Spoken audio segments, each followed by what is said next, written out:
Termokimia artinya mempelajari tentang perubahan energi atau kalor selama reaksi, di mana termokimia ini lahir dari ilmu termodinamika yang menyatakan energi di alam semesta adalah konstan.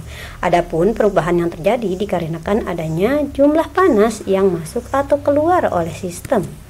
Misalnya saja ketika kita memiliki reaksi A plus B menghasilkan C, di mana A plus B adalah reaktan dan C adalah produk.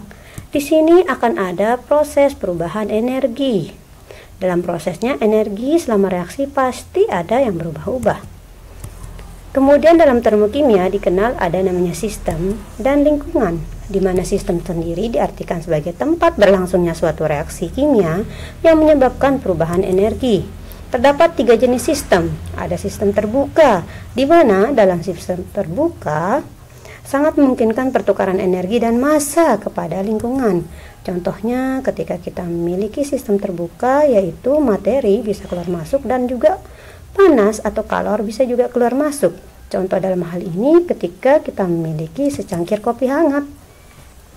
Secangkir kopi hangat masih bisa terus ditambahkan kopi ke dalam cangkirnya, bukan? Kemudian panasnya juga masih bisa keluar masuk dari gelas.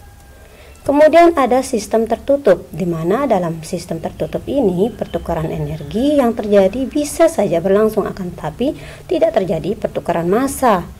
Contohnya adalah sistem tertutup, kalornya masih bisa keluar masuk. Contohnya ketika kita memiliki cangkir kopi, tapi cangkirnya ditutup, kita masih bisa merasakan panas dari kopi tersebut dari luar cangkir, tapi kopinya sudah tidak bisa ditambahkan lagi karena sudah ada penutupnya.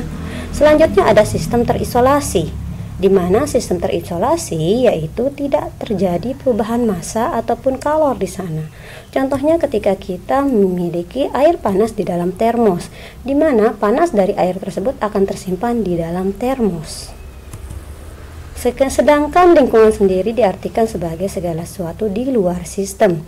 Baik itu misalnya ketika minum kopi menggunakan sendok, maka sendok tersebut menjadi lingkungan.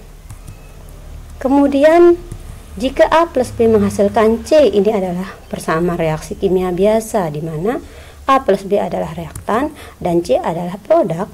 Namun dalam persamaan termokimia kita memiliki reaktan, produk, dan juga perubahan entalpi, yaitu perubahan energi selama reaksi. Apakah reaksinya menyerap atau melepas energi?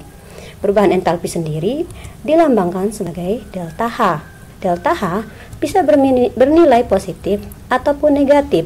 Ketika positif artinya dia menyerap kalor atau endotherm. Ketika negatif artinya dia melepas kalor atau exotherm.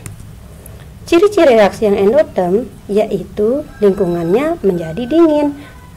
Sedangkan kalau dia exotherm maka lingkungannya menjadi panas.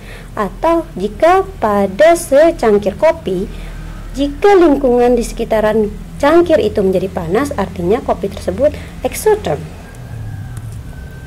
Contoh persamaan termokimia, misalnya kita memiliki gas metana yang dibakar, yaitu ditambahkan dengan gas oksigen.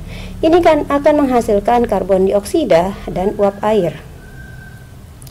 Karbon dioksida dan air dalam keadaan liquid. Entalpi yang dihasilkan yaitu minus 890 kJ. Karena lambang dari entalpi ini adalah negatif, artinya adalah reaksi ini berlangsung secara eksotermik atau melepaskan kalor.